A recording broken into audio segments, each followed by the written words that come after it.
சற்று முன் வெளியான முக்கிய அறிவிப்பின்படி ஒரு வருட தொழில் பழகுனர் பயிற்சி ஏப்ரல் 22க்குள் விண்ணப்பிக்கலாம். செய்தியை முழுமையாக கேட்கறதுக்கு முன்னாடி நம்ம சேனலை சப்ஸ்கிரைப் பண்ணலாம். சப்ஸ்கிரைப் பண்ணிக்கோங்க. மறக்காம பெல் பட்டனை கிளிக் பண்ணிக்கோங்க. அப்பதான் நம்மளுடைய அப்டேட்டட் நியூஸ் உங்களுக்கு உடனுக்குடன் வந்து சேரும். சென்னை மாநகர் போக்குவரத்து கழகத்தில் வழங்கப்பட உள்ள ஒரு வருட தொழில் பழகுனர் பயிற்சிக்கு தகுதியுடைய நபர்கள் ஏப்ரல் 22க்குள் விண்ணப்பிக்கலாம். மேலும் இதுகுறித்து சென்னை மாநகர் போக்குவரத்து கழகம் வெளியிட்ட செய்திக்குறிப்பில், மாநகர் போக்குவரத்து கழகத்தில் ஒரு வருடம் தொழில் பழகுனர் பயிற்சி பெற தகுதியான பொறியியல் பட்டம், பட்டயம் அதாவது டிப்ளமோ மற்றும் தொழில்நுட்பம் அல்லாத பிரிவு அதாவது யூஜி படிப்புகளில் 2021 முதல் 2024 வரையுள்ள ஆண்டுகளில் தேர்ச்சி பெற்ற தமிழக மாணவர்களிடமிருந்து விண்ணப்பங்கள் வரவேற்கப்படுகின்றன.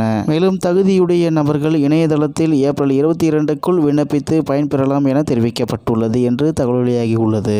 இந்நிலையில் சென்னை மாநகர் போக்குவரத்து கழகத்தில் வழங்கப்பட உள்ள ஒரு வருட தொழில் பழகுனர் பயிற்சிக்கு தகுதியுடைய நபர்கள் ஏப்ரல் 22க்குள் விண்ணப்பிக்கலாம். மேலும் இதுகுறித்து சென்னை மாநகர் போக்குவரத்து கழகம் வெளியிட்ட செய்திக்குறிப்பில், மாநகர் போக்குவரத்து கழகத்தில் ஒரு வருடம் தொழில் பழகுனர் பயிற்சி பெற தகுதியான பொறியியல் பட்டம் மற்றும் பட்டயம் அதாவது டிப்ளமோ மற்றும் தொழில்நுட்பம் அல்லாத பிரிவு அதாவது யூஜி படிப்புகளில் 2021 முதல் 2024 வரையுள்ள ஆண்டுகளில் தேர்ச்சி பெற்ற தமிழக மாணவர்களிடமிருந்து விண்ணப்பங்கள் வரவேற்கப்படுகின்றன. மேலும் தகுதியுடைய நபர்கள் இணையதளத்தில் ஏப்ரல் 22க்குள் விண்ணப்பித்து பயன்பெறலாம் என தெரிவிக்கப்பட்டுள்ளது என்று தகவல் வெளியாகியுள்ளது என்பது குறிப்பிடத்தக்கது. மேலும் போக்குவரத்து கழகத்தில் விரைவில் அறிமுகப்படுத்தப்பட உள்ள மின்சார பேருந்தின் மாதிரி பேருந்தை சென்னை எண்ணூரில் அமைந்துள்ள ஸ்விட்ச் மொபிலிட்டி நிறுவனத்தில் பார்வையிட்டு ஆய்வு செய்தார்கள். முதல் கட்டமாக ஏசி மற்றும் குளிர்சாதன வசதி இல்லாத பேருந்து என 625 பேருந்துகள் பயன்பாட்டிற்கு வர இருப்பதாக போக்குவரத்து துறை அதிகாரிகள் தெரிவித்துள்ளனர் என்று தகவல் வெளியாகியுள்ளது என்பது குறிப்பிடத்தக்கது.